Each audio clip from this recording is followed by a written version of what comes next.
I'm sitting on the couch. And so then she comes up to me and she gets down in my face and she was like, yeah, I see you, demon, and you can't have my child.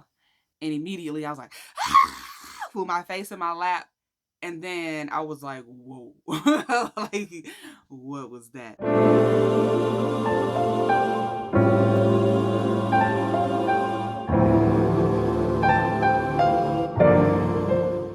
Welcome to the Divine Download Podcast. I am your host, Tony Lyric. Thank you for joining me. If this is your first time tuning into an episode, this is a biblical teaching podcast where holiness is the standard. My mission is to give you all of the tools and the revelation that I never got while sitting in the pew my whole life, but I only got while sitting at his feet. If this is not your first time tuning in, thank you for joining me again. Make sure you like, share, subscribe.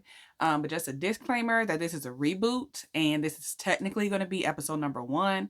So I'm going to do a refresh. I'm going to sweep out all the old videos. I'm going to start a new series and just have a new structure to the podcast. So this episode is going to be dedicated to my testimony because the question, begs, right? Who are you? Why should I follow you? What do you believe? What don't you believe? So I'm going to start with my testimony, but I'm going to get right into it. So my parents were married up until the point that I was like 10. And that whole time I was in Ohio, Dayton, Ohio. 0 out of 10. Do not recommend. I was in Dayton, Ohio. I was going to a Baptist church, right? And my understanding of religion was, we go to church all the time, Sundays, Wednesdays, whenever there's anything extra going on, we go to that. You believe in Jesus by believing in your heart and confessing with your mouth and going down in the water, and you're saved, right? So it was cool for the deacons to be out in the parking lot smoking. It was cool to pass the cuss a little. It was cool, to be of the world because you went down the water, so you're saved. That was my understanding of it anyways, right? When they divorced, we moved down to Atlanta, Georgia. Briefly, from Atlanta, Georgia, we moved to Montgomery, Alabama. So I moved around a lot. But in Montgomery, Alabama is when I got introduced to a holiness church. Well, so it was non-denominational, but that was my first time, being exposed to people speaking in tongues, casting out demons. Now, they did remove the youth most of the time when there was a deliverance going on, but this was like way more like up in my face. The idea of spiritual warfare and demons. So my mom remarried, and at this time, I don't know if y'all have heard of the movie The Exorcism of the Emily Rose, but don't watch it. But I was like really intrigued by this movie, right? And this is where my fear of demons came from. In the movie, Emily Rose is just like this sweet little Catholic girl. She's never done anything wrong, right? She just minded her business. And then the devil was just like, I choose you.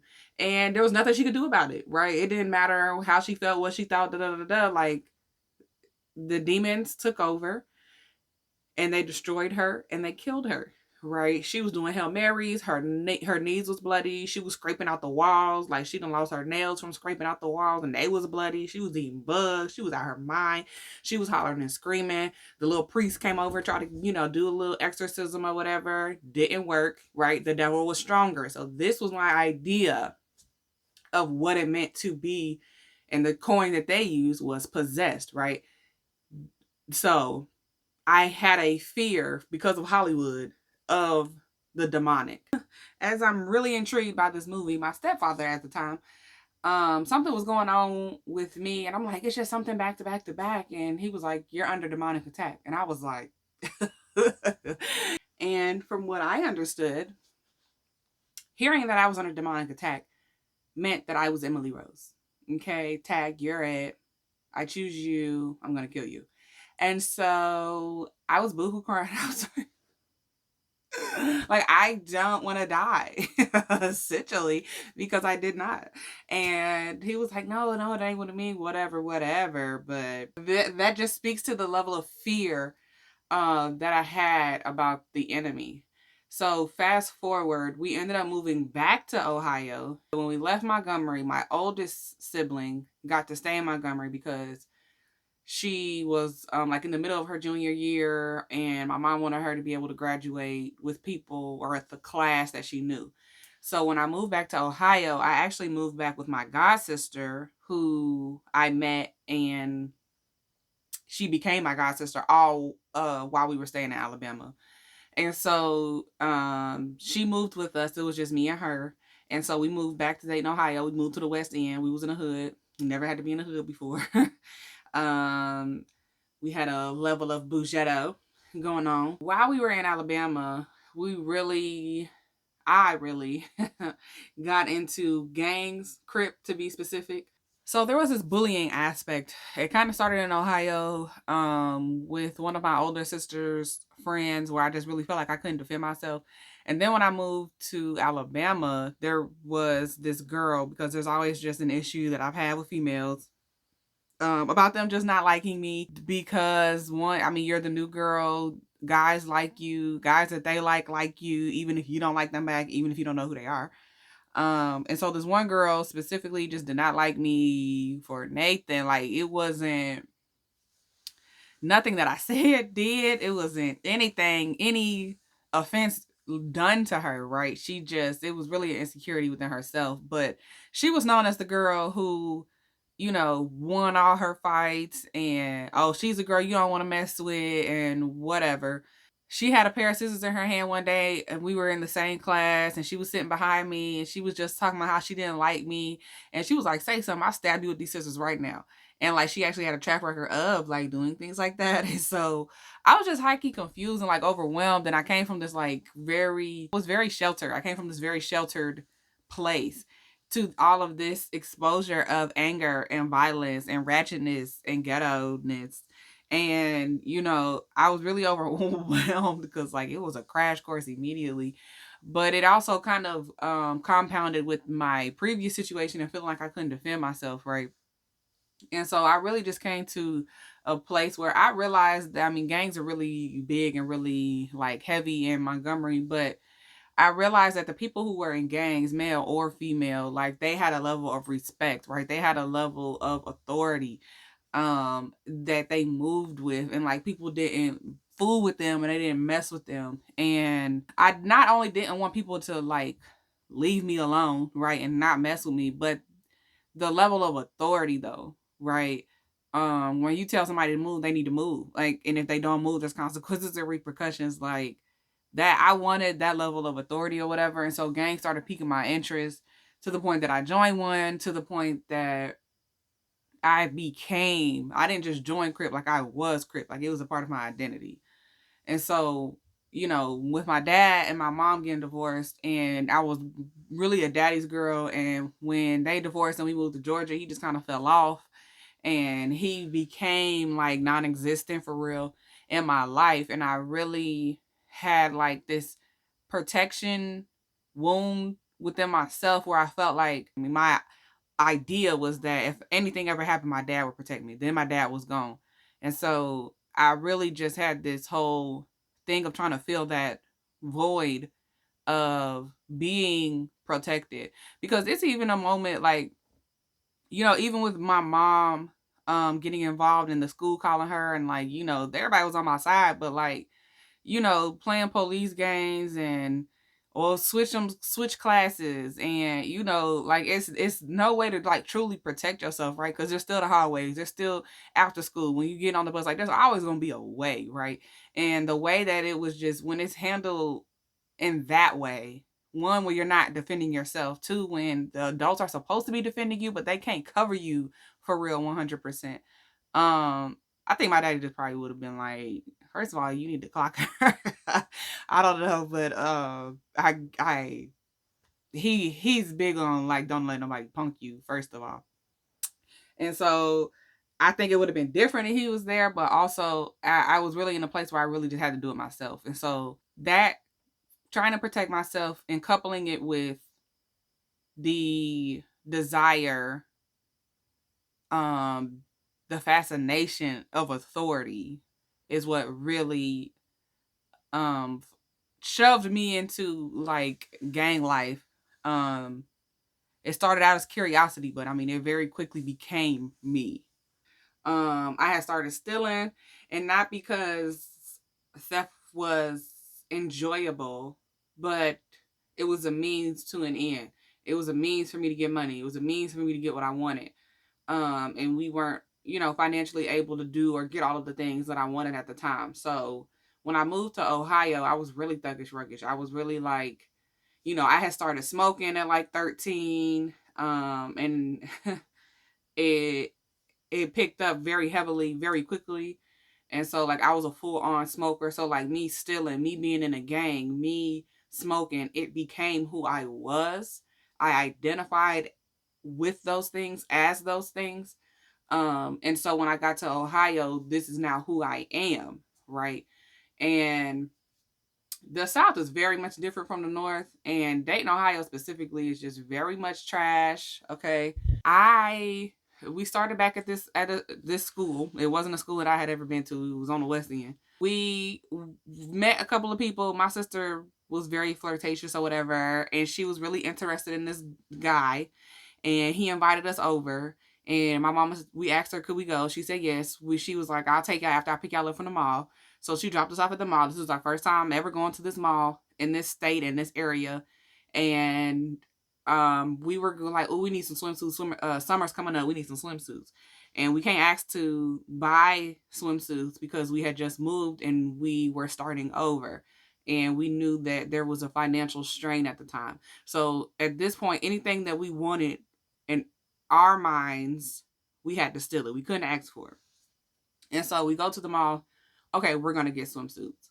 I had been specifically, for the lack of better terms, mentored by somebody I considered to be an older brother, somebody I met in Alabama, who I was close to. He dated my older sister, who remained back in Alabama, and he just showed me the ropes. Right, he gave me the ins and outs. So I was like trained to steal.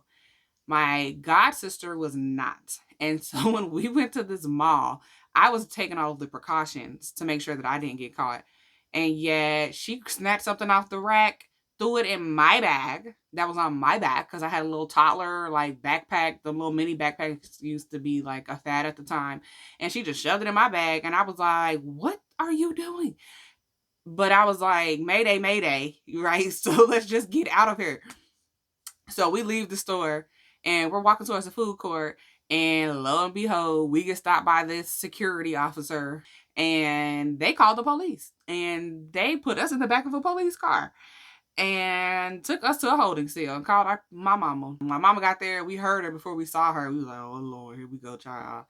And so she came and got us, and she was driving a minivan at the time. And so we went to the sliding door that be on the side. And she was like, She walked around to the back of the minivan, opened the trunk. It was like, get in. And so we climbed in through the trunk, and we sat there, and as she was about to close it, they gave her my mini backpack. She took the backpack and she swung it a few times, and then she threw it in there and she closed that door. She got in her car and she took off. Now I thought we was going home, but home wasn't as long as we was in the car. So I'm like, I don't know where we going. 2.5 hours passed. And I started recognizing my surroundings. I had always had family in the Kentucky-Anna area, so Indiana and Kentucky. And I recognized where I was because I used to spend my summers there. And I'm like, okay, so we in Indiana now. We ain't in Ohio no more. And she took us to my aunt's house on my dad's side. And essentially, she talked smack. She was ticked off. She was fed up. She didn't want to deal with it. She dropped us off and she got back in the car and she went back home to Ohio. Mind you, we ain't had no clothes, no shoes, no socks, no drawers, no toothbrush, no nothing.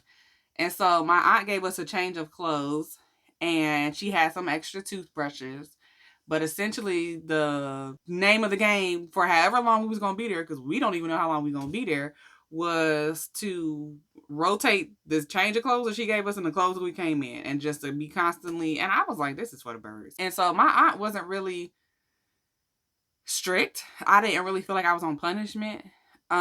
She was just like, well, how embarrassing it is. So one of the times she took us to the dollar store and she was like, y'all ain't gonna steal, are you? Oh God, because I'm responsible for you. And it would just be too embarrassing to have to come up here and pick you up if you get caught stealing. You ain't gonna steal, are you? And we was like, no, we ain't gonna steal. Yes, we finna steal, girl. We ain't got nothing. Like at this point, it's a means to survive. And so, but we didn't get caught, but that's just like a disclaimer. And so she picked us up from the dollar store. We went to my grandfather's house. My grandfather, none of my family members have ever had an issue out of me. I've never been reprimanded or in trouble with them. I was never like a problem child. Like none of this really started until Alabama, and they weren't around for all of that, right? There was this like 8 hour distance or whatever. And so I went to my grandfather's house, and he went off, and he's just like a thief. Like, where they do that at? Like, he went off for a couple hours, and to the point that my uncle, so this is my grandfather, is my paternal grandfather. This is my dad's dad. So my uncle, who was my dad's brother, he was like, all right, daddy, like, dang, that's enough. It wasn't enough. He ain't stopped until my aunt came back to pick us up to meet my grandmother, which is my maternal grandmother. So this is my mama's mom. So I get in the car with her. She going off the whole time. Was me and my god sister. She going off the whole time. We pull up, we get to the house. My mama's brother's in the house. He started going off. He's going off for hours. And my grandma just went back in her room. Like, she was like, I mean, that's all I got to say. She went back in her room with my uncle. He went on and on and on for hours. So he had not been there in Indiana that long. He had just came back from California. So he going off thinking he thuggish, ruggish, and he beating his chest. And you want to be a thug? You want to be a thug? I show you a thug. Man, I take you to California where them real gangs at. Talking about some crib. You don't know nothing about no gang. Talking about some stealing. You ain't even stealing right. I mean, facts, but you want to shoot a gun? You think you a thug? So he go back in the back room. He get his shotgun. Huh? Shoot it. I bet you don't even know how to shoot a gun.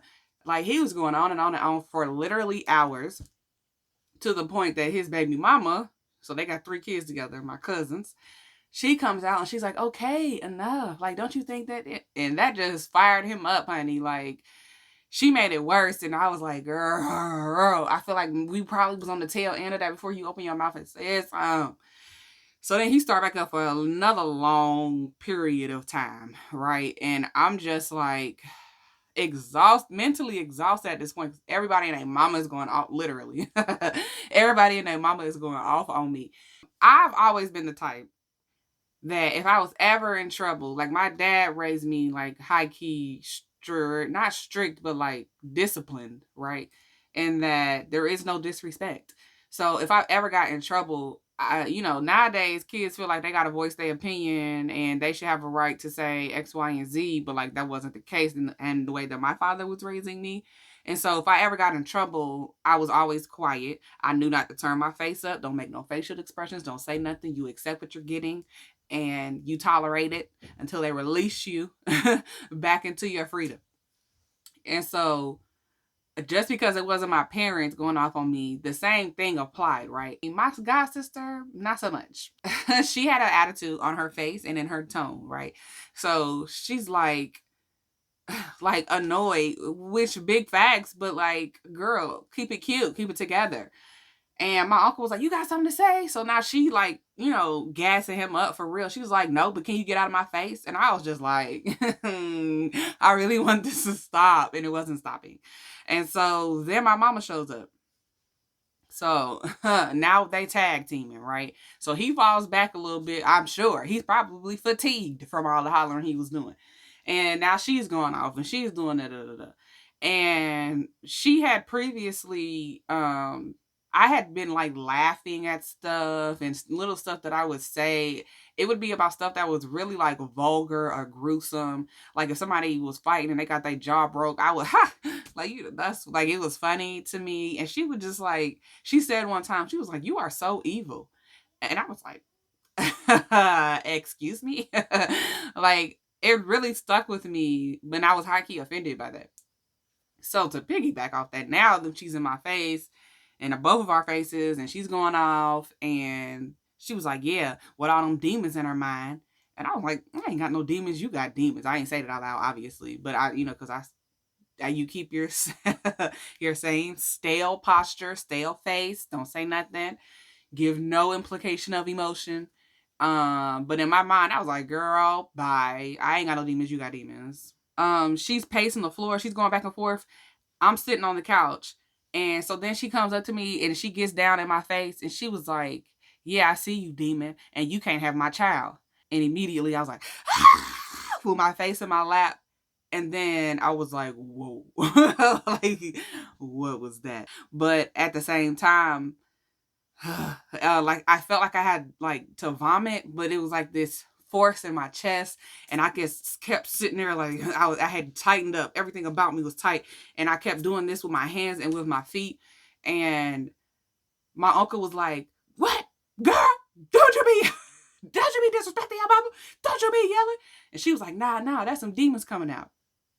And so at this point, I was like, I have no idea what is happening. I was like, what was that, sis? Like, what you got going on? And I was like, I don't know. I was like, maybe. I said, do I got demons? I was like, nah. I'm like, maybe I'm just overwhelmed from like being like exhausted from everybody going off on me. And then I had this voice in my head tell me, don't let them do this. Don't let them do this. Don't, code red. Don't let them do this.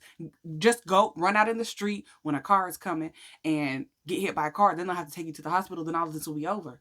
And I was like, that math don't math because this is a residential street and it's not a very busy residential street. This is a very small town, actually. And if I run out in the street and a car doesn't hit me, because I would have to time it like perfectly. I would have to see the car coming, you know what I'm saying? Shoot out the door into the street ever so perfectly, because I'm very analytical, right? To get hit by this car. And if I don't get hit by a car, I just made matters worse on myself. Like, if turning my face up, right, having something to say would have made matters worse. Surely, shooting out the door like a fool, was gonna make things worse. So I was like, that don't math, right? But these voices just kept trying to get me to, don't let them do this by any means necessary. Whatever you got to do, get out of this situation. And so my mom was pacing the floor. She's calling somebody to come over. This lady comes over. She has her Bible. She starts reading the Bible. First she prayed for me, but then she starts reading the Bible. And as she's reading like certain scriptures, it would like that, right? This keeps happening and now I'm trying to figure out, like, so do you have demons? Because she's not even going off on you like everybody else is going off. Like, all she's doing is reading the Bible that you believe in, right? So what's going on? So I started analyzing the thing, and I had 6 screams had went off at this point, and she's reading scripture, and then she was like, say Jesus, say Jesus. And I still had the thing going on, right? But my mind is like turning over and over and over and over, like trying to figure out what's going on. And she was like, say Jesus. So at this point I started contemplating to myself. I'm like, well, what is the problem? Like, just say Jesus. Like, there shouldn't be a problem saying Jesus. But my jaws were literally locked right here, and I could not open my mouth. And at this point, she's telling me to say Jesus. I'm telling myself to say Jesus. And I'm just like trying to get as much like gumption to like just say it. I got the J up for like G. And the 7th scream came out like, and then it was just this, right? Because I went from being tight and all this energy and not being able to control myself essentially to really just, And they were like, okay, right? Like, are you okay? You good? You feel better? I was like, yeah. Like, I don't know what's happening, but yeah, I feel better. So I got up, and when I got up, I literally felt lighter. I literally felt like feather light. It was as if I was walking around with this weight jacket on, and I had finally taken it off. And I guess because I was demonically influenced, I wasn't in trouble. And so, like, my mom hugged me. I hugged my uncle. I hugged my grandmother. Mind you, he stayed in there back that whole time. We was talking about some demons, honey. He was like, we...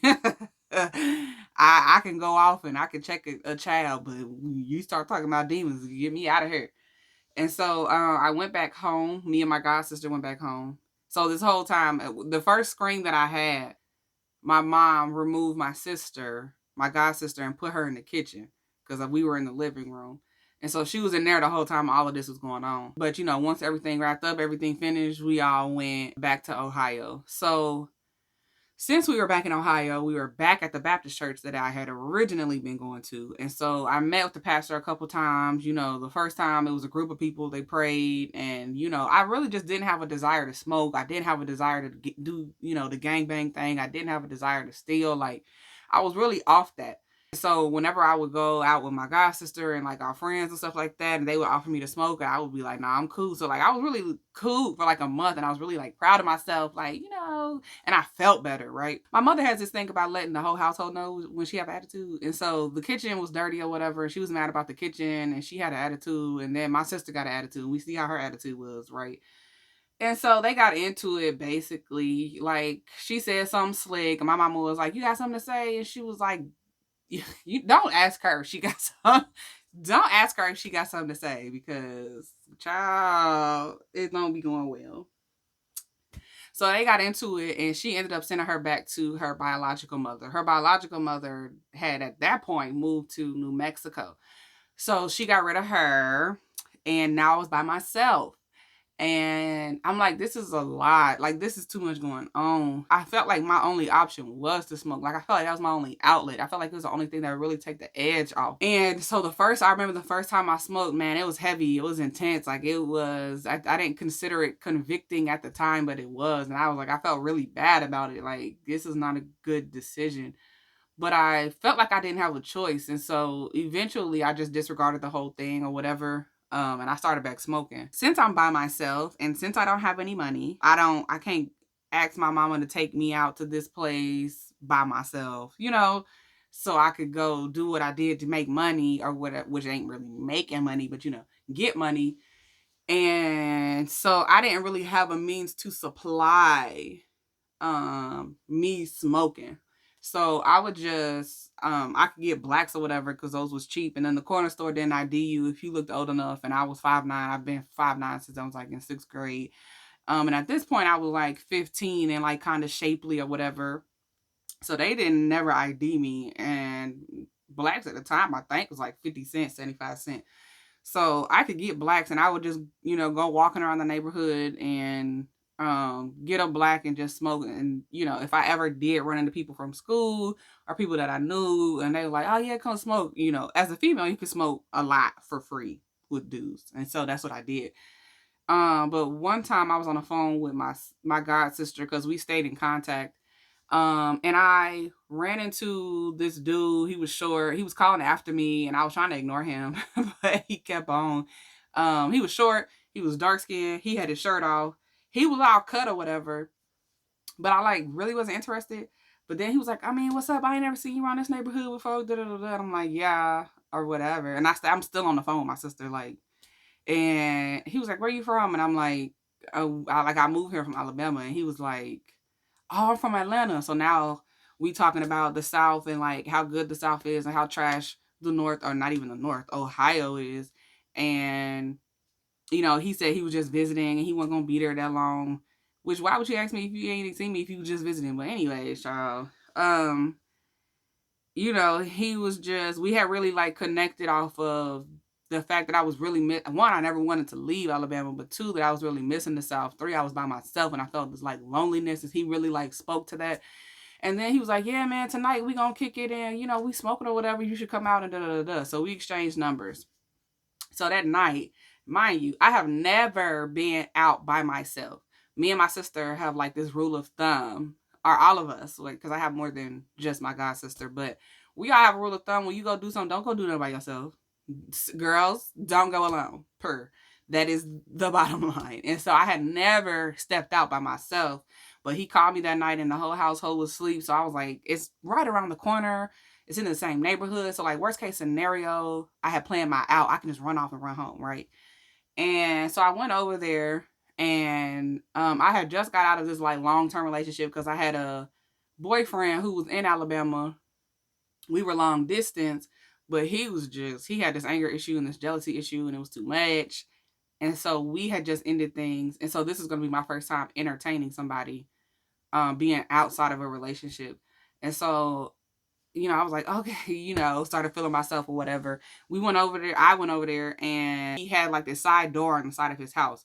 We go on the side door. The side door leads directly down into the basement. It's nobody there. It's just me and him. And I'm like, so I thought everybody was smoking out. Like, I'm confused. Like, what is this? And so he's like, man, I got it. Chill out. He's like, my uncles are dope boys and like they got a whole bunch of weed upstairs and. And I'm like, okay, so go get the weed. Like, I'm here to smoke. Like, I don't know what you think this is, but this ain't that. And I just kept asking for the weed, and he kept telling me to chill out. Like, like, dang, you fiending or whatever. Like, I was the one tripping. Like, you the one lying. So he's like, man, my uncles don't know you down here. Da da da da. Okay, but go get the weed though. And so he was like, all right, I'm finna go get the weed. So he goes upstairs. He opens the door to like the top of the steps or whatever. He leaves for a couple minutes. He comes back. As soon as he closes that door behind him, he cuts the lights off. This is a basement that has no windows. When I tell you it was pitch black and I couldn't see the hand in front of me, it was pitch black. And he cut on Pretty Ricky, and we all know what Pretty Ricky mean back in the G, honey. And so I was like, here we go, girl. So I was a virgin, and I was like, I can't see my way out of here. This is probably going to go down whether you wanted to or not, right? And you don't want the first time, you don't want to think of, whenever you think about losing your virginity, you don't want to think about you being raped. So you might as well just submit and comply with whatever. He came over to me and I'm still asking about the weed, like, like, cut the lights back on, where's the weed at, what are you doing, what is happening? And he was like, man, just chill out.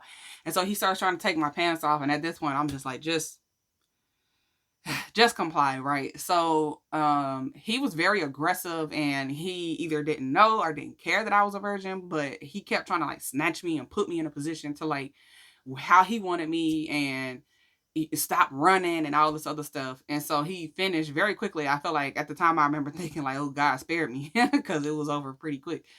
And he was like, you want me to walk you back home? No, I don't want you to walk me back home. And so I went back home and I took a shower, and I remember just like, that was a heavy moment for me. Like, yo, that was wild.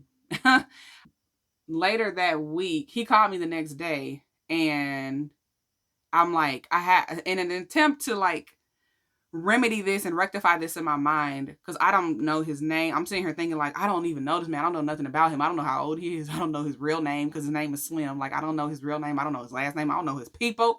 I don't know nothing about him. So in my mind, I was like, oh, okay, so I should just like get to know him. And so I called myself dating him for like a week. And at the end of that week, he came over the first time, and I wouldn't let him pass the front door. And he was just really like annoying or whatever, but I wouldn't let him pass the front door. He came back like the next day, and he wasn't going to take no for an answer, and he walked himself in my front door without me. And I kept telling him like, oh, my mama finna be here. Mama, you gonna have to get that getting. Like, she gonna walk in here and it's gonna be a wrap. And granted, I knew she wasn't really finna be home until like a couple hours, but I did not want him in there. And so he sat on the couch. He's like, man, just come sit down for a sec. I'm gonna leave. And so I sat down, and next thing you know, he done toppled me, and I'm on my cycle. And I'm telling him I'm on my cycle. And I'm like, whatever you feel like finna go down, it's not like I'm on my cycle. Like, don't do that. Like, da da da da. And he's toppled me to the point that he put his knees on my shoulder, and he's twisted my arm all the way around. He has his hand on my wrist, and he's twisted it all the way around, to the point that I stopped fighting back because I felt like he was about to break my wrist. And then he's using his other hand to pull his stuff out. And so I seal my lips. I'm like, nah, player. Like, because I went from being a virgin to, and I if I'm a virgin, I also have never done oral sex either. And I like esteemed myself to like be above that or whatever. Like, because during the time, like, a lot of the girls that weren't sleeping around were doing oral sex. And so to me, I just associated that with like trashiness. And so I was like, I'm not doing that. Like, whether I like you or not, I'm not doing that. And so I sealed my lips, and he pulled his stuff out, and he like smacking me in my face with his, trying to hit me in my mouth, trying to shove it in between my sealed lips, like, and it wasn't working. He was getting irritated. So then he starts twisting my wrist like even more. And I'm like, surely it's broken.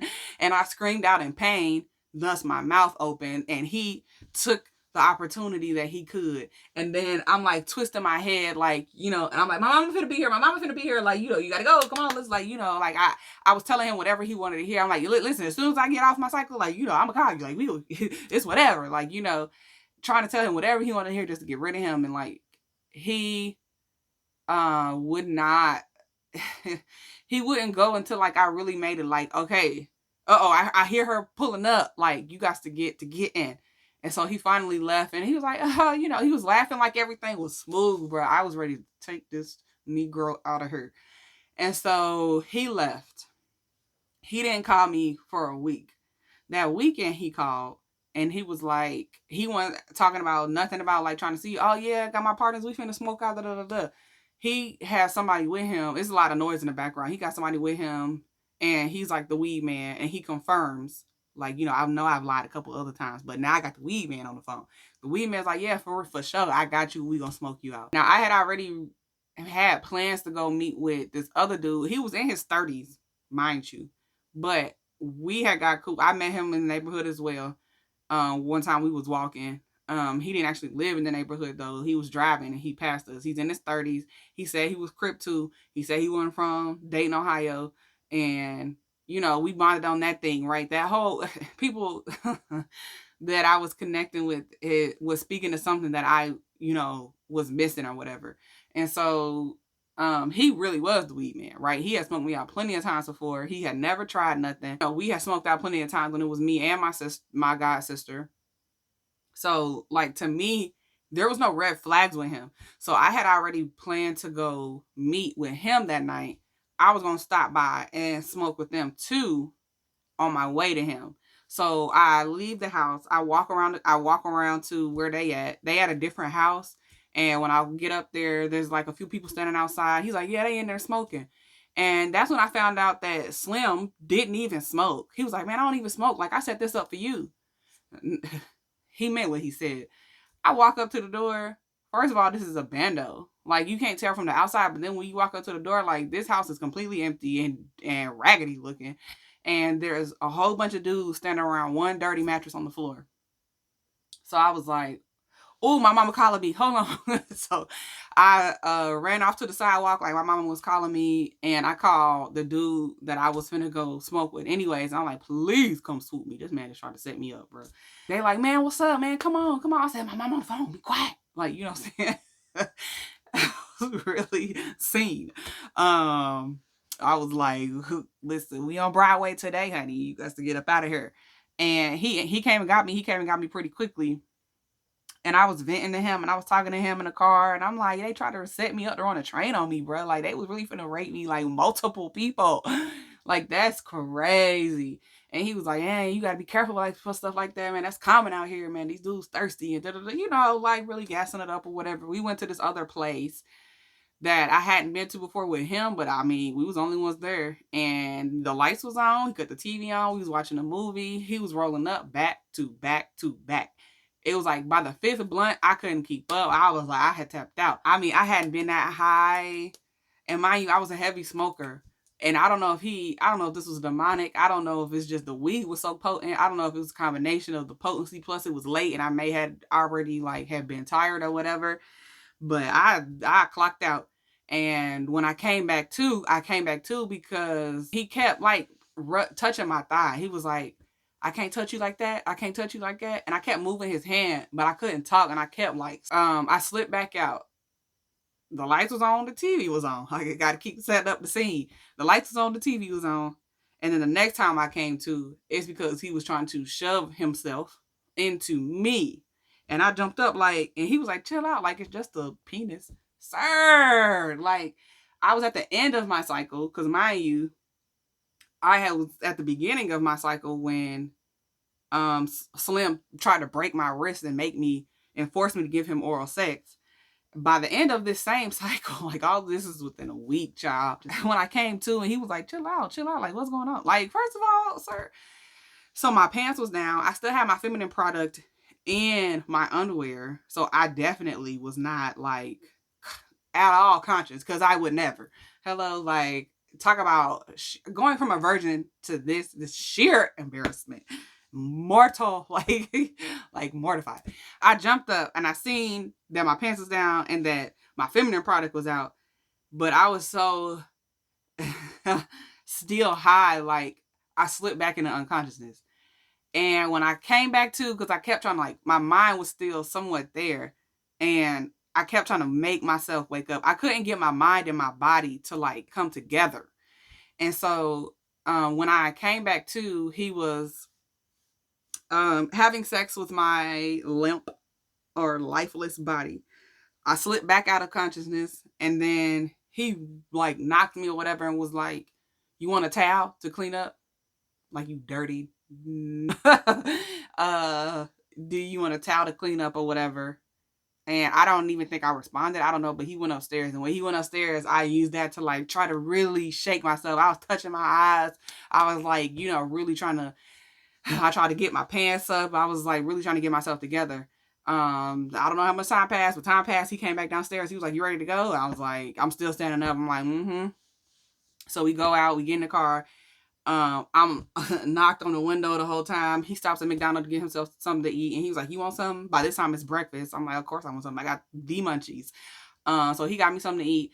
I went back home. I don't know how I got in. So if I got in quietly or she just ignored me, but I got in. I got in the bed and I ate laying down, like, and I threw all the trash off to the side so that it wouldn't be visible from the door, because I didn't know about like waking up or whatever. But when I woke up the next day, like I processed it by saying like, well, he saved me. You know what I'm saying? Like they was gonna try to run a train on me. Plus he actually smoked me out. Plus he got me something to eat. Like I really was trying to like make it okay in my brain. I journaled a lot at the time. And I remember like I was not blaming him in my journal. I was like, I mean, I didn't really like consent at all, but I guess I can't be mad or whatever. I don't know. That's how I rationalize it in my brain. The next day, I go to the store to get me a black. I mean, this stuff is back to back, right? All within a week. I go to the store to get me a black. I have to smoke while I'm out walking, because I also have to smoke. Plus, I have to air out before I go home, because I'm not supposed to be smoking. And he sees me and he flags me down. I'm like, I don't want nothing to do with you. Like, don't quit speaking to me. And so he's like, "Man, I know, man. I'm sorry, man." Da, da, da, da, like, and I just don't want you to leave mad at me. So I'm like, I'll walk with you just once to shut you up too, because I have to walk, period, because I'm going to smoke. And so I walked with him. We ended up walking towards the same house where all of this started at, in his basement. He's like, "Just come in, man. Just come in, man." I'm like, "No." He's like, "Man, it's broad daylight, man. Ain't nothing to happen, man." So I walked in like the fool that I was, and I stood right by the steps. I'm like, "We not finna play this game again." And he laughing like, "Oh man, you're funny. Like, come sit down on the couch." And I'm like, "No." And he's like, "Man, chill out, man. I promise you, I'm not on that. I'm not on that." So I go sit on the very end of the couch. That's the closest to, I mean, the tip of the couch, honey. Like, knees tight, like, mm-mm. And lo and behold, next thing you know, he's on top of me. And I had on sweatpants at the time. And he took my sweatpants and he wrapped the sweatpants around his fist and like was pulling my pants towards him. And he reached in his pocket to pull out a condom with the other hand, tore it off, laid the open condom down on the arm of the couch. I'm fighting him, one, trying to get my pants back, two, trying to push him off me. And this time I was not going, and I didn't care what it looked like. You can knock me out. I don't care. I'm not going. And so I'm fighting him. We tussling. So because he had my sweatpants wrapped around his fist, and there's a gap in between my body and my pants, he done already laid the condom on the couch. And I'm fighting with him. I'm tussling him. He takes his free hand and he like shoves it up my woo-ha. And it hurt, right? Because like a few days ago, or however long it was, I was a virgin. And so I had like cried out in pain, but he kept forcing it. And he was like, "Yeah, you like that, don't you?" And I wanted to put a bullet in that man. You hear me? It got to the point where I started overpowering him because I'm like, yeah, because I fought dudes at the time, right? Like I understood he was stronger than me, and I didn't want to make the situation any worse because also when he was shoving his stuff in my mouth, I had the right mind to dismember him, like bite down and dismember him. But I was like, I know he's stronger than me because he got me pinned, right? Like, so it's like in all of these situations, I know that he's stronger than me, and that me fighting back like that could make matters worse for me before I could even get out of the situation. And so in this instance, I started overpowering him, and that made him angry. So he came and he bit down on the side of my neck like a pit bull child, and he like took the skin of my neck in his teeth, and he would not let it go, right? So, but at this point, I was like, "You just going to bite my skin off because I ain't going." So I started fighting him back, and when I would do something to him to inflict pain to him, he would grind his teeth on my skin to try to get me to stop doing what I was doing. And essentially, I wasn't going. We tussled to the point that he finally was like, "Man, all right then, man." And I got out and I swooshed out of there, ran to the house. I ran home crying. I got in the house. I tried to, swoop past my mama, go in my room. I was boo crying. The next day, everybody thought this was a victory mark, and when it was a war wound. And they're like, "Oh, you got a hickey," and all, sis. It was so tender. I couldn't turn my head. I went to the nurse just to get like a bag of ice because I mean that thing was swole and it hurt. And she was like really encouraging me to tell somebody, and I was like, "Nah, sis," because first of all, I put myself in this situation. Second of all, he knows where I live, and third of all, my mom will be on the police stuff, so I just wasn't prepared for whatever the additional. I suffered enough, right? I don't want any more consequences on this. I really feel like I couldn't tell anybody because I felt like I did it to myself. So that whole week I couldn't get a hold of my god sister, and I finally got a hold of her, and she called me, and she was like, she had got into it with her biological mama. And then my mama was like, "Okay, we got to go get her back." So we met in Alabama to pick her back up, and I got to be back around all my people that I left, and that was my first time saying something about everything that had happened. And even with the dude with me being unconscious, they was like, "There's rape, right?" And I was like, "Is it?" And they're like, "Yeah, it is." And so I don't know. I guess I just never really wanted to be a victim. So I really didn't want to rationalize it that way in my mind. That was the first time that I had heard it like directly. It was the first time that it was corrected, that my thought process was actually corrected. And so we went back to Ohio, and I got my god sister back. And so I was off. We both was all sneaking out at night. We was done with that. Okay, finito. Essentially, we were still skipping school, so I was still making honor roll, all A's or A's and B's. But I would skip school constantly. I was never in school, and every time I skipped school, it was to smoke. Now, mind you, at this time, all of a sudden, all of the dudes, I had a lot more guy friends than girlfriends because the girls, every time I switched schools, I had issues with females. They would be angry and jealous, and they would feel like threatened because the dudes that they like would like me. And it would even be scenarios where I didn't even know these people. I didn't know the dudes. I didn't know the girls. Like, it was just always something. So I had a lot more guy friends than female friends. And so a lot of the times when I was skipping, I would be skipping with my guy friends.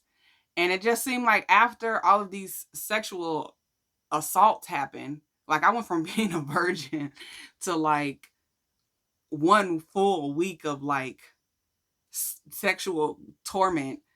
And then after that, all of my guy friends started turning on me.